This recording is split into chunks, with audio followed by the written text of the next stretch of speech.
Got your water, right? I'm good to go. Sweet. That's what I like to see.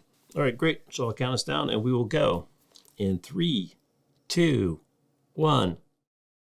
Hey, welcome back, everybody. Jeff Frick here, coming to you from the home studio for another episode of Work 20XX. And there's earnings season that comes around every quarter, but this seems to be report season and research season because there's all kinds of great research that's getting published and dropped right now. And there was one that just came out recently, hit my attention, and it's called the Flex Report, Job Growth Edition, July 2023. So to find out more about what that thing is all about, we went obviously to the source. And we're excited to have joining us, I think, from Brooklyn today. He's Rob Sadow, the co-founder and CEO of Scoop. Rob, great to see you. Thanks for having me, Jeff. I appreciate it. Absolutely. And I shortchanged you there. Not only are you the co-founder and CEO of Scoop, but relative to today's conversation, the creator of the Flex Index and also the host of the Flex Perspective podcast. What is the Flex Index? Where did it come from? What's kind of the detail behind the data set and the collection of the data? Where does it come from? How do you collect it? So the Flex Index is a data set and a product that we put out at Scoop. It funny enough, came out of a problem that maybe is embarrassingly obvious as a problem in retrospect. Our core business at Scoop is software. So we build software for hybrid teams to help them better coordinate around their time at home, time in the office, to make sure when you go in, it feels worthwhile. And we ran into this problem about a year ago where we asked ourselves, well, how do we figure out which companies are hybrid and in what capacity? And funny enough, not only did we not know the answer to that question, but we figured out that very few people knew the answer to that question. That data just wasn't available. And it was important to a lot of different people, a lot of different stakeholders. For job seekers, they were trying to figure out whether a company's flexibility policy matches what they want. For companies looking to benchmark against other companies, for media who would write a story and see, a particular company changes their policy and they're trying to figure out if that's emblematic of just that one company or a broader trend. And so we created the Flex Index, which is a global repository of company office requirements. And so we track policies for what will soon be north of 6,500 companies across 30,000 plus offices. Those companies employ more than 100 million people globally. And we put that information up for free on our site. And every month we write reports on trends. So whether what's happening in tech versus not tech, by size of company, in particular industries, to understand where we might be headed when it comes to future of work. Is it by job or is it by company? How do you collect the data? So we collect the data in a few different ways. To answer your question on the data points, so we are just about to add a new batch of companies. We're constantly adding and pulling more information. So soon it will be about 6,500 plus companies in there. The way we do it is a few different ways. One, any employee can add their company to the Flex Index. No cost to do that. You would be amazed how much time it took us to create a survey that was short enough and representative enough that we could get people to fill it out. And within 60 seconds and 4 to 5 questions, we can do a pretty good job at typecasting a company and what their flexibility requirements are. The second thing that we do is we collect any information we can find publicly. If the Wall Street Journal writes an article about a company changing policy, we'll find that. If you add it to your careers page or if it's in a job description, we can use that to complement the data that we get from employees. And the third is we reach out to any company we add to the Flex Index and say, hey, look, we created a listing. Feel free to add, edit, change however you want to that information. There's no cost to do that. And it's allowed us to create a really large data set and a very accurate data set over time using those inputs. Right. Well, I'm curious because it begs a question that a lot of the best practices, and maybe I'm putting the cart before the horses around, kind of group level agreements and team level agreements. And, it's not necessarily dictated from on high as the best way to do it. But is there a way to go in and see like individual jobs, which would potentially reflect more kind of team-oriented stuff, or you're really just trying to get at this level, really it's just the corporate policy, not so much the individual. You're not tapping into Indeed or something like that to query all the jobs at a giant company and discern which ones are hybrid or not. Yeah, it's hard because even at companies, the same job, for 2 different teams might even have different requirements. I'll give you an example of that. One of the things that we found over the last few months is that the move toward what we describe as structured hybrid, which is when a company sets specific expectations on when or how often to be in the office, that's rapidly becoming a more popular model. So in February, I think we found it to be 20% of companies were structured hybrid in the US. Now it's moved to 30% in May. And my guess is when we do the next update of that data in August, it will move further. What that allows, and what we're finding to be the most common model within structured hybrid, is a minimum days per week. So company says, we want everybody to be in the office 2 days a week, or everybody to be in the office 3 days a week. What then happens is the specifics on that quite often get kicked down to teams. So a team will decide based on our workflow and the mix of external and internal stuff we do, our personal needs as a team. Maybe we're going to be in office together on Tuesday, and then everybody else can choose one other day, and another team might choose Thursday and Wednesday, or whatever it might be. Right. And so that stuff is very, very hard to track at the team level, because it can change month to month. You can change because a team goes away, gets reformulated. We're much more interested as a result in the company policy, kind of at the corporate level. What are the guardrails getting set, which are slightly more fixed over time? And I think a pretty good sense of where you can use that data to get a pretty good sense of where we might be trending over time. Right. Okay. So then before we get into the details, let's talk about the buckets. Because as you said, you touched on it briefly, you've got, kind of fully remote, so like our good buddy Darren Murph, no office at all. There is no office defined in that. You've got employees' choice where they can do anything they want. And then, like you said, you've got these structured hybrids that are broken down either by minimum days, minimum and specific, or percentage. So different slices on how to get to 5 days. And then full-time in the office as it's only as a standalone. Obviously, full-time is full-time. So what are the findings? What did you find in this last release? The thing that I saw some headlines jumping around the other day is that, as we know, there's a talent shortage, a global talent shortage. At the same time, it gets kind of blended in with this kind of macroeconomic malaise that we've been in for a little while. So what's coming out of the research? What did you find in the last roll-up? Yeah, so I was very curious.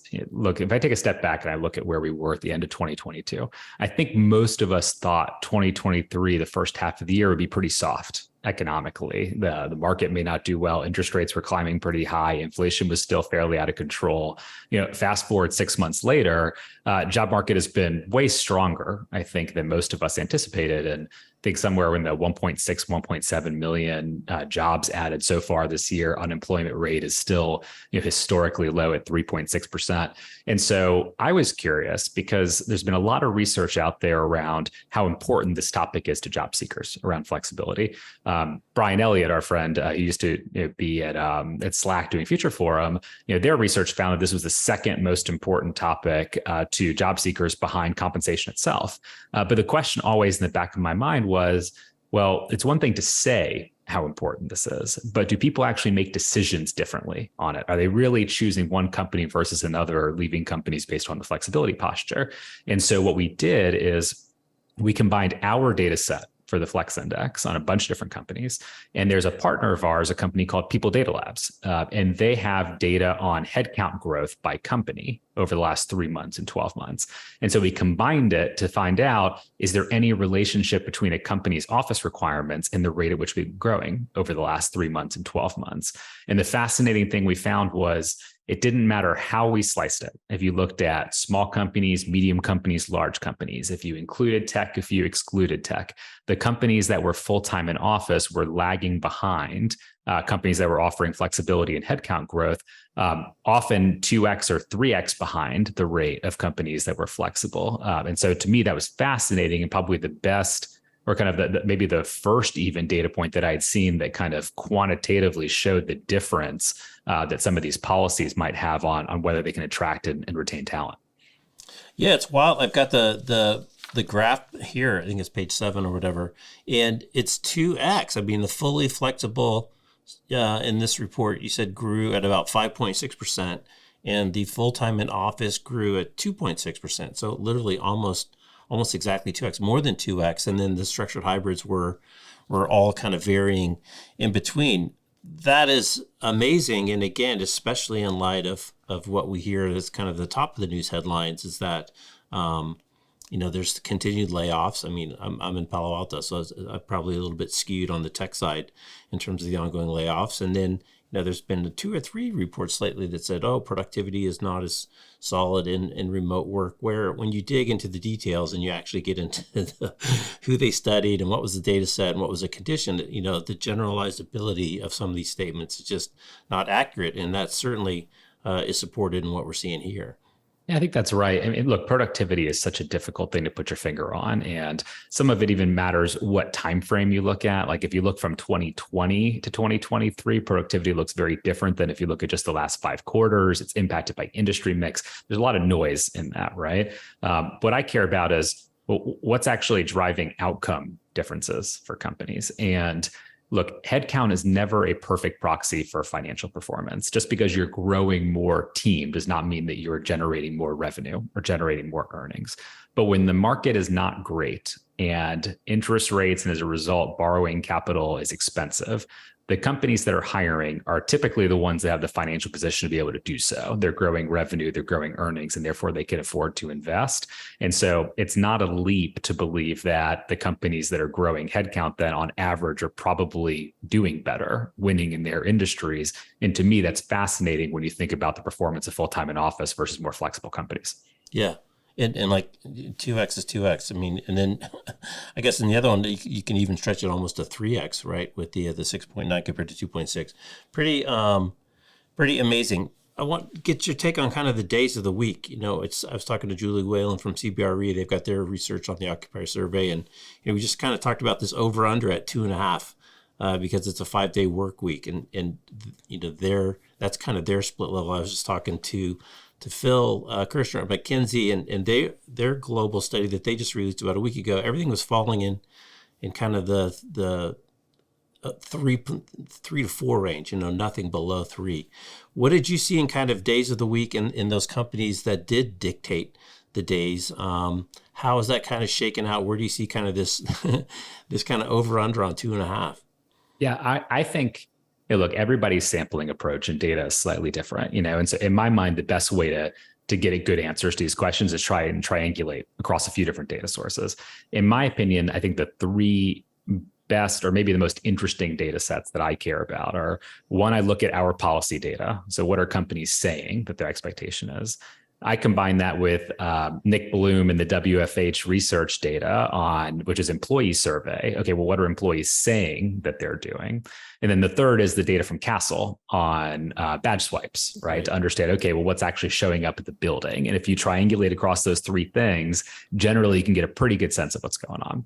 And so our data on policy is shown over the course of 2023, anywhere from just under 2.5 to 2.6 days required on average for companies that have a minimum days requirement. Nick's data at WFH Research shows, I think, employees on average want to be in office like 2.3 days a week, and employers would like employees in the office 2.7 days a week, right? The Castle data says that we're right around 50%. So 2.5, give or take, hits 2.5 or down. And so when I look at those things, they tie so closely together. Everything is right around that 2.5 range. Maybe it stretches up a little bit toward 3, depending on industry or company size. It may move a little bit based on macro environment and what's going on. But it seems like that's where we're at. And it seems like we're kind of staying in that range, and that's got some power, some staying power to it. Yeah. And as we said, and the companies that do it right, they may dictate some direction on high, but most of them, all the consistent feedback is, you push the organizational norms down to the team level and let the team figure out what works best for them. So let's shift gears a little bit. Let's talk about Scoop. I was looking at Scoop before we jumped on. You started it in 2015. But congratulations, just announced a round of funding in 2022. And I was curious, 2015, the market for kind of hybrid work coordination tools was probably not what it is today. So tell us a little bit about the history of Scoop. What were you doing in 2015? And then what happened for you to be able to raise some money in a not easy fundraising environment last year? Congratulations. Well, thank you. It is a wild story. I will tell you about what happened. It is a bit of a saga. So I started Scoop with my brother, my co-founder, and we grew up in Atlanta. And when we were kids, our high school was 25 miles away from where we lived. And so my 25 miles. So my experience when I was 16, 17, 18 was driving 250, 300 miles a week. And were you in the country, or why, or just that I grew particular up school in was far? it's interesting. So I grew up in Atlanta, and Georgia has some good schools at the time, some not good schools. A school that was better was a little bit further away. And Okay. so I would drive from kind of the suburbs to all the way toward near the airport in Atlanta. It's Okay. like one exit away from the airport. And basically I would do 50, 60 miles a Well, that's day, rough. Anytime you got to drive to Hartsfeld is a tough drive, right? You're telling me it was brutal, right? You get used to it after a while, but it sucks up a lot of your time. And so, funny enough, in 2015, I had moved out. I used to work at Bain doing strategy consulting. I'd moved out to the Bay Area. My brother had worked at Google as a product manager and was out there. And we became really passionate about this idea of, can we use software to enable people to share trips and have a better commute experience, kind of back and forth to the office. And so from 2015 through early 2020, we built a commute solution, and we sold it to enterprises. So companies like Microsoft and Amazon and a bunch of other like really large companies are our customers, to improve the experience for employees, reduce real estate demand for parking, things like that. Raised a lot of funding, built the team pretty meaningfully. We're about a couple hundred people. And then in March 2020, commute volume went effectively to zero. It went near zero. It went near zero. And All of a sudden, where were you at that point, just in terms of the life of the company and customers and this and that? yeah, I mean, we had raised our Series C in 2019. We had raised more than 100 million in capital. We had built a pretty large team. I remember the moment very vividly because we were having a kind of like an exec offsite for our exec team, right when companies were just starting to announce that they were going to go work from home for a period. And it's like this moment that's seared in my mind of like right before everything went crazy. And effectively the world turned upside down for us. Right. So just had to we just hibernate and try to figure out something else, or you didn't, or just shut it down? I mean, like you said, it's kind of like being in the travel business or the convention business, or so many businesses at that moment in time, they just literally came to a stop. Yeah. So it was a really hard decision, and we didn't get there overnight. It probably took us a little bit of time in 2020 to figure out what we wanted to do. But effectively, if I had to boil it down, we were faced between one of two things. Either we could wait this out with some belief that the commute was going to come back in a meaningful way, but with no clarity on timeline whatsoever. If you remember back in 2020, every 3 months, people would say, "Oh, I think COVID's going to end in three more months," right? And then the can just kept getting kicked down the road.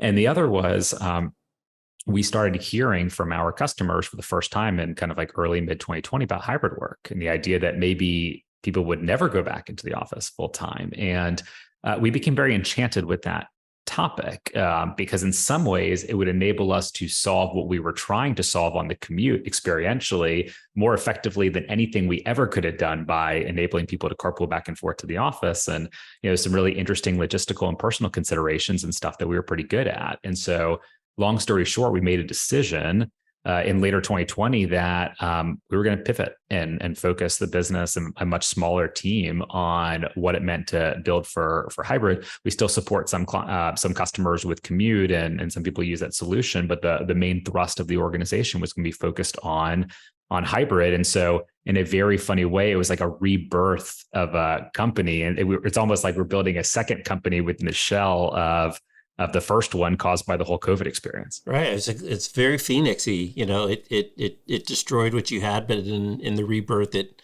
gave you a slightly different variant of the same thing that you were kind of already working on. So even at that point, as when you first were thinking of hybrid, what did you think would be the greatest challenges of hybrid?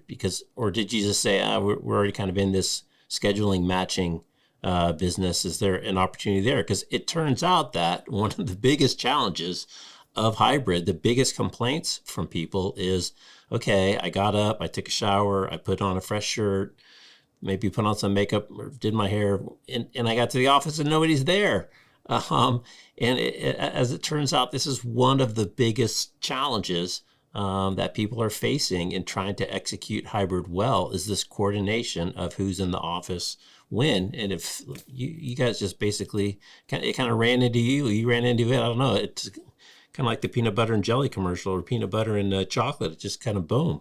I think that's kind of right. I mean, it was a funny thing. everything is clearer in hindsight, right? Like at the moment, it was very murky and hybrid was early, and there were only so many teams that were actually coming into the office yet. But we started to tinker, and we felt like the recurring theme that we started to hear most often was when people go into the office, that experience left a lot to be desired. To your point, I go in because I think Jeff's going to be there, and then all of a sudden something changed and I didn't know that. And I'm like, okay, well, I just spent all this time getting myself ready and commuting, and the reason kind of evaporated. Or I go in, I spend the day on Zoom and ask myself, well, why did I even bother to do this in the first place? I could have done this, from home. And all of it was fundamentally driven by the idea, and what we started to find in every single piece of research, user research, et cetera, that the number one reason people wanted to go into the office was just based on who else was going to be in the office. And so it kind of led us down this path of how do you create better visibility around that? And what we started to realize as we dug deeper and deeper into the problem was with each passing quarter, people were getting more comfortable with the idea of what it meant to be hybrid, and you'd spend some time in the office or not, and kind of adjusting their life accordingly. But our tools were almost all built in a world where hybrid didn't exist, where location was not a focus because everybody was in the office all the time. And so we end up spending a lot of energy saying, okay, how do we build a software layer to effectively bring tools like Slack and Google Calendar and Chrome into a world that makes hybrid easier, and make it easier and effortless for teams to coordinate. And when you go into the office, feel like you could do that with confidence. And that was just something that started to resonate quite deeply with teams all over the world as they were trying to figure out hybrid and what it looked like for them. So is the secret sauce really the magic behind this new attribute of place, which is in the office, where before it was just whether you're in the conference room or you're dialing, but now to share that information in a meaningful way with a meaningful group of people to be a catalyst to drive other types of activities. That kind of the crux of it. I don't know if I would say it's the secret sauce. I think it's certainly a really important component, right? Like I think one of the things that we've invested a lot of energy into is how do we make it easy enough? And when I say easy enough, I mean in a click or 2 clicks to be able to share where you're working or planning on working and reproduce that out to all of the places where that information is useful. I can update your Slack status. I can update where you're going to be on your calendar. In your meetings, I can see who's going to be in person versus virtual. And so trying to make that currency, if you will, of location ubiquitous across your software stack was something that's very important for us, not just for yourself, but visibility for others. But the other half of it is, how do I take the things that are taxing in terms of getting people together or getting value out of time together and eliminating that stuff? And a really easy, simple example is we started to find lots of people didn't know what day they wanted to go into the office. They're interested in going into the office, but I don't know what day. And I would like to do it with other people, but other people don't know either what day they want to go into the office. And so the manifestation of that was hundreds of messages in Slack. Hey, Jeff, do you want to go in on Wednesday? Well, Wednesday's not great for me. Maybe I'll do Thursday. Oh, but so-and-so is out on Thursday. And it's a nightmare. And you waste all this time back and forth. And as a result, people just say, yeah, it's just not worth it. I'm not going to go in because I don't want to do it. And so we built some really simple, intuitive polling functionality into our Slack application where you could effectively launch a poll. Anybody could respond on what days they were interested in. It would automatically find the answer based on what day won out and automatically add it to calendars. And you could take a hundreds of Slack message workflow and turn it into something that gets done in 30 seconds or less. And so the other half of what we do is taking workflows like that, things that make hybrid complicated, and trying to eliminate the pain of it and the back and forth of it, so that you can be where you need to be and do that relatively effortlessly. Right. Got the challenge of the existing tool set that you've got to work within. And it's funny, your story, because as most people know, Slack was also born, of the tool that was created to build the original idea that didn't go so well. So they ended up just doubling down on the tool, which worked out pretty well. So in terms of workflows, how intrusive is just another tool? How do you integrate with, kind of Slack specifically, but some of these other digital workplace tools so that it's a seamless kind of experience? Because I know I've tried some calendaring tools just for simple calendaring, and it works all fine on a straightforward process. But as soon as you start, adding some changes and things, the integration becomes a little bit less elegant, should we say? Yeah, totally. The way that we kind of think about this is Like I think it's Mark Twain. If I had more time, I would have written a shorter letter. Quote. I think it's Mark Twain. We always think about it as you invest a ton of energy, and as a team, we spend so much time on trying to make it so that things just work beautifully, magically, right? Like it's so easy to use within tools that you already use. And I think there was a thought process, especially in technology and venture capital for a long time, that in order for companies to be important, they had to kind of build their own standalone applications. You had to like take you out of some other workflow into this workflow. And the more time that you spent in it, the more valuable the company. And I think some of that has kind of changed over time because of the proliferation of tools and software. Like people use so many different apps and workplace tools and workflow tools on a daily basis that I think a lot of people are just inundated with it. And companies are tired of trying to bring new stuff in. And so wherever we can, we try and figure out, you use Slack, you use Google Calendar, you use Chrome, like how do we build off of that? Like how do we use the workflows you're already in and make it so that it's just a button that pops up in one place, but that button actually triggers a workflow that goes through a bunch of different things that make it really easy for you. There are some things that we build outside of that. Like, so certain things around calendar, for example, we find so painful and difficult to build into Google Calendar that we'll do it in our mobile applications in a way that, visually represents that information differently and gives an option to users to look at it a different way. But by and large, where we can, I'd like to build into things that you're already doing and make it just feel like all of a sudden the Slack app is installed for your organization. Everyone can benefit from it, and there's no learning curve associated with it whatsoever. Yeah, interesting. Well, you've got this concept of routines that I just want to double click on because, again, I talked to Brian on my show, and he's a great guy. And again, he called it to these agreed to collaboration windows because it's like I said, it's the counter to the async work, which is move more work to async.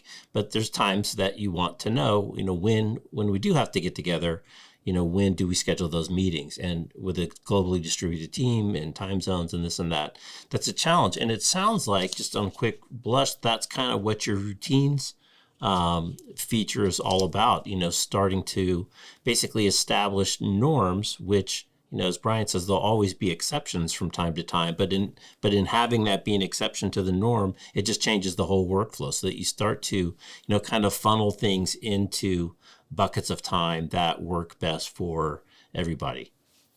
That's exactly right. I mean, the way we think about routine is most people are creatures of habit, right? Like the number of people that are deciding each week differently, where am I going to spend my time, is probably less than the number of people who say, okay, I'm going to get into this habit where Monday, Tuesday, I work from home. Wednesday, Thursday, I go into an office. Friday, I work from home. Part of the challenge is not necessarily you figuring that out for yourself. Sometimes it is, but it's remembering everybody else's routine and how this team does it versus that team. And in larger companies, it becomes impossible. It's just too much cognitive overhead to do all of that.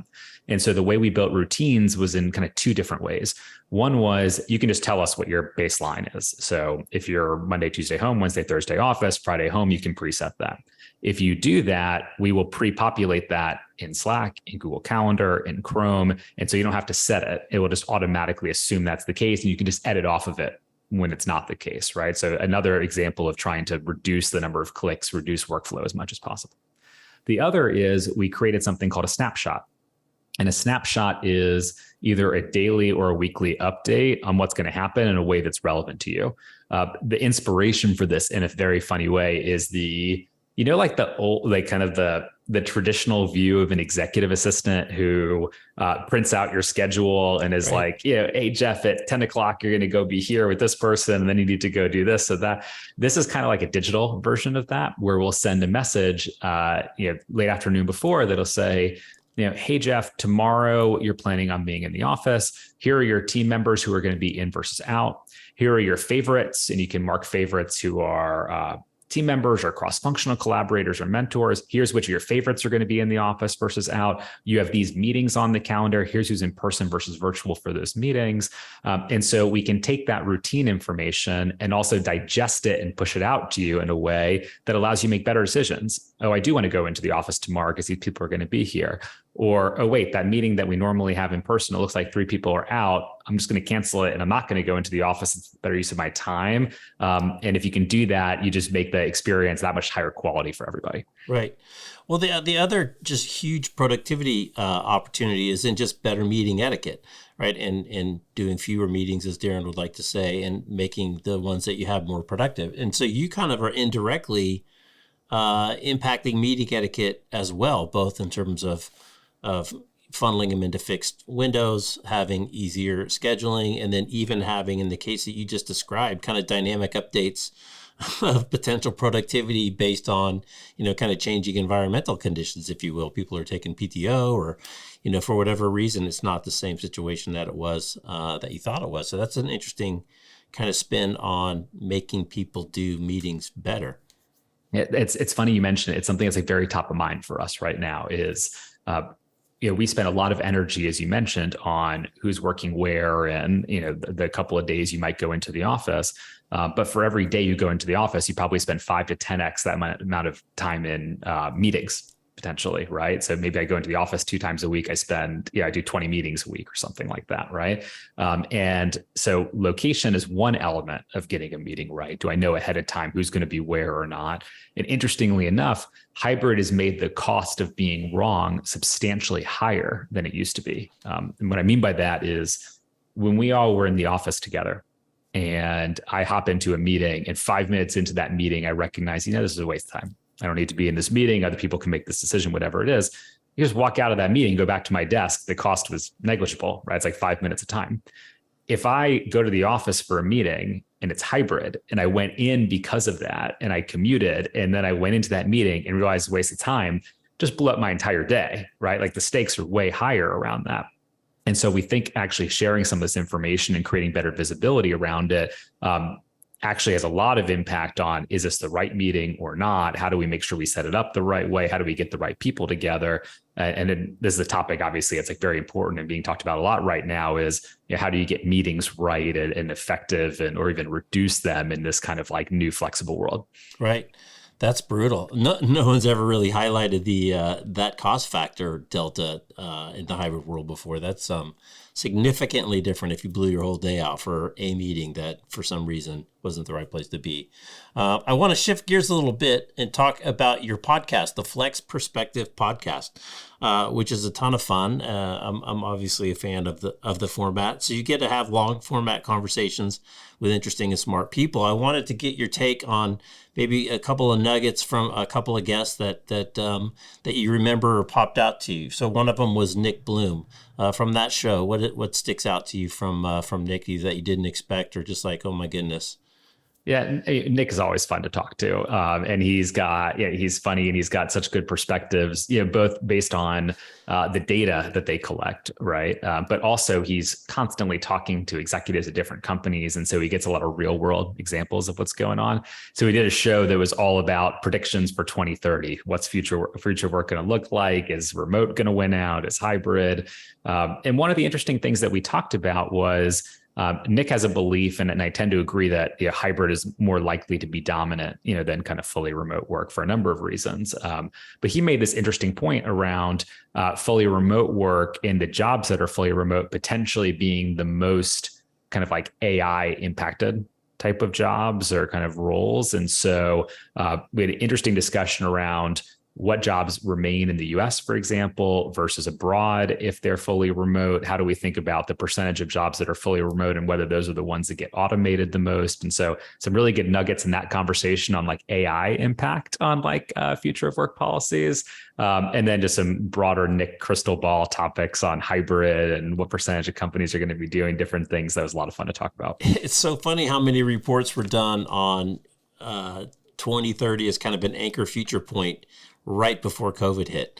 And then all that stuff just, got juiced on the accelerator. Another friend you mentioned is research at Future Forum, Brian Elliott. What's one of the things that pops out from you from that episode? Yeah, so Brian and I talked a lot about a couple of different topics. Like we talked about asynchronous work, which he's a big advocate for, in the way they've kind of approached that at Slack, which I thought was really valuable. One of the topics, and we touched on this a little bit earlier in conversation, was just the importance of team level agreements. And one of the interesting things is that they don't just do that at Slack from his time at Slack, but they had advised a number of kind of very large companies, I think MasterCard and some other ones around this. And how do you roll out team level agreements across a big enterprise? Like, what does it actually mean to scale that out and publish them and make it possible for other teams to see those team level agreements? And so there's some really good stuff around that topic, and around how do you get meetings that aren't productive meetings canceled and turned into async, and tips for folks to try and like fight the good fight in that regard. Right. That's great. And do you have the concept of kind of team level agreements within the software? That's a good point. So we don't really necessarily create like a published team level agreement that another team could see, but we do have what we call kind of like a manager setting, where a manager for a team can set like what effectively is the expectation. And so you can go in and say, hey, look, for our team, the expectation is everyone's in on Tuesday and Thursday. And actually in the mobile app, for example, it will circle those days when you're planning your week as a reminder that that's what it is for the team. And so we do have some functionality that allows teams to kind of easily capture that as a setting, and then have that be visually available to team members when they're thinking about their planning. All right. And one more, because I have my recency bias. I just had Phil Kirschner on the other day. Phil is a great interview, lots of energy, lots of information. What popped out at you from your time with Phil? Phil's the best. We had a great conversation. Phil was actually the first person that we had on Flex Perspectives. It was a great talk. Kickoff. Yeah, it was great. We talked about something that I find fascinating. Actually, we were just talking about this with somebody else earlier today. The role of the HR exec, the chief people officer, chief HR officer, has just evolved so dramatically over the last 5 years. Like, I would argue that the role of the HR leader has probably changed more than any other executive over that time period. They had to lead through COVID. And then they had to lead through what does flexible work mean, and how do we think about policy and operating. They're now on the front end of AI, and what does that do to our jobs and skills and training and who we hire or not. That role has gotten far more strategic over the last kind of few years. It's become much more quantitative and financial in nature. And so it's really interesting.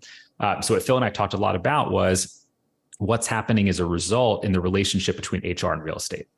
How do those two groups within an organization interface? And what are the new skills that an HR leader needs to have? For example, how do you think about capital projects, which is a totally different skill than most HR leaders have traditionally in working with real estate? And even some organizations where real estate is starting to report into HR because workplace is often increasingly being viewed as downstream from workforce. Whereas before, maybe they were a little bit different. So we talked about a bunch of stuff there that was really, really interesting. The other chapter on the human resources professionals is, it used to be kind of doling out benefits and making sure all the forms are filled in. And now it's really this focus on productivity and output and retention and engagement, which drives retention because it's just such a weird time because, again, you read the negative press about layoffs and this and that, and yet the number of open jobs to people looking for jobs is 2-to-1 or 3-to-1, whatever it is. And with kind of the aging population, especially in a lot of the Western countries, talent is just going to get tighter and tighter and tighter. So I think your index is on the Flex Index is pretty well timed, as people now have that extra variable to go and kind of explore their next opportunity. Yeah, and it makes us proud. I mean, one of the things we hear all the time, like I think, for example, we had Shujaat Ahmad from LinkedIn on the Flex Perspectives podcast, and he was talking about, he runs people analytics for Future of Work at LinkedIn, and was talking about how they thought about it. And he gave an example to me of like they use our data when an executive said, hey, well, maybe we should evolve our policy this way, because I saw this article. And he said, well, actually, I looked at these 1,000 companies based on Flex Index, and 95% of them do it this way. And it's like, okay, well, that data is helpful. And so we get quite proud when we can enable executives to make better decisions, because rather than looking at anecdotal evidence and articles verticals. They can actually pull a peer set and look at those benchmarks and say, okay, well, this is where I sit in that world, and use that as grounding for kind of better approaches for their companies. Yeah, that's great. And then the longer it goes, you get the more longitudinal attributes on it, which is great. And that's why I've reached out. I just love that, when people get first-person data, publish first-person data, that then we can go out and look at look at the real data instead of making assumptions, because we all know what assumptions do to us, which is not a good thing. Well, Rob, it's been a treat to catch up. Congrats on the research and the coverage on the research, and I look forward to continuing to see kind of how it evolves over time, and good luck with the podcast too. How fun is that? Well, thank you very much. It's a pleasure to be on. I'm a big fan of what you're doing and the different guests and conversations so far, and so it's a lot of fun to do it. All right. Well, thanks a lot. So he's Rob. I'm Jeff. You're watching Work 20XX. Thanks for watching. We'll see you next time. Thanks for listening to the podcast. Take care. Awesome. Thank you. Awesome. Cool. How was it? Was that good for you? It was great.